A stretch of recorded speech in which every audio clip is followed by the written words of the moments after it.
Hi everyone, it's Papa Mike. I wanted to share some time that I spent in India with you today. Please remember that if you enjoy the content, please like, follow, share, and repost as often as you can. It's greatly appreciated. I spent some time in India studying meditation, living in an ashrama, which is a place of meditation, and traveling up to the Himalayas and meditating in caves, just listening to holy men discuss their lives and some points about living. I want to tell you that I was introduced to meditation at a Buddhist monastery outside of Auckland, New Zealand, when I did a 10-day silent meditation. That means not speaking for 10 entire days. No television, no books, no phones, no laptops, no tablets, nothing but your own thoughts, and 11 hours off and on during each day spent in meditation, beginning at 4 in the morning and ending at 9 o'clock at night. I can honestly say that it changed my life in so many ways and made me realize that there were things that I needed to do and say to people in order to make my life right again. I was left with a hunger to know more about meditation, which is why I decided to go to India, specifically to Rishikesh, which is the home of yoga. And if you go to Rishikesh, it's in the northern part, it's up against the Himalayas. It's on the river Ganges, or the Ganga as they like to call it there. And if you're within a mile of this holy river, there's no alcohol and there's no meat that is served. It makes for a very interesting time there. And in Rishikesh, you can study meditation, you can study yoga, you can study astrology, you can study Ayurvedic, not only practice, but the preparation of Ayurvedic meals as well. It's an incredible place to be in. There are thousands of people that are there, like-minded, looking to learn as much as they can about it in the place where yoga was born. Now in front of me you'll see that I have some Tibetan singing bowls. I have the smaller set in the front and I have the larger set in around me here at the base of my feet.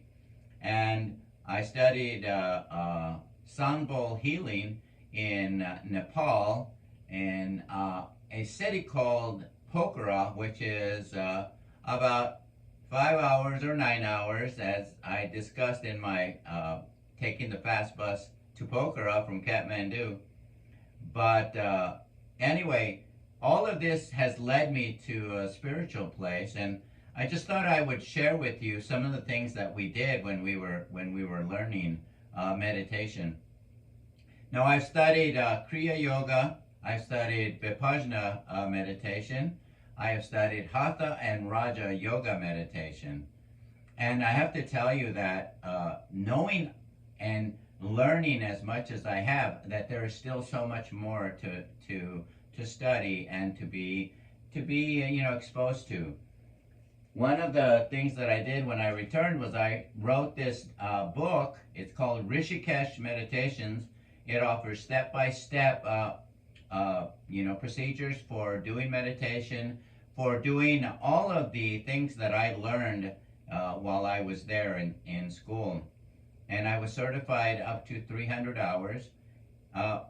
We learned purification techniques for the body. We learned all of the mudras, which are the hand gestures. We learned all of the asanas, which are the sitting gestures, the pranayamas, the breathing techniques, and it was just incredible. We learned over 20 forms of meditation, different meditations that you can do that will help you in many different ways. And I make it a practice to meditate every day, and I can tell you that it has helped me not only to quiet that monkey mind that we all have that keeps us up at night, that stresses us out, that worries and worries and worries about a situation that we have probably no control over. And one of the things I learned in Vipassana is the idea of impermanence and equanimous. Impermanence means that everything is changing. Always. It's always changing. And to be equanimous, or to look at things equanimously, is to realize that each situation has no good or bad, no right or wrong, no black or white. It just is a situation.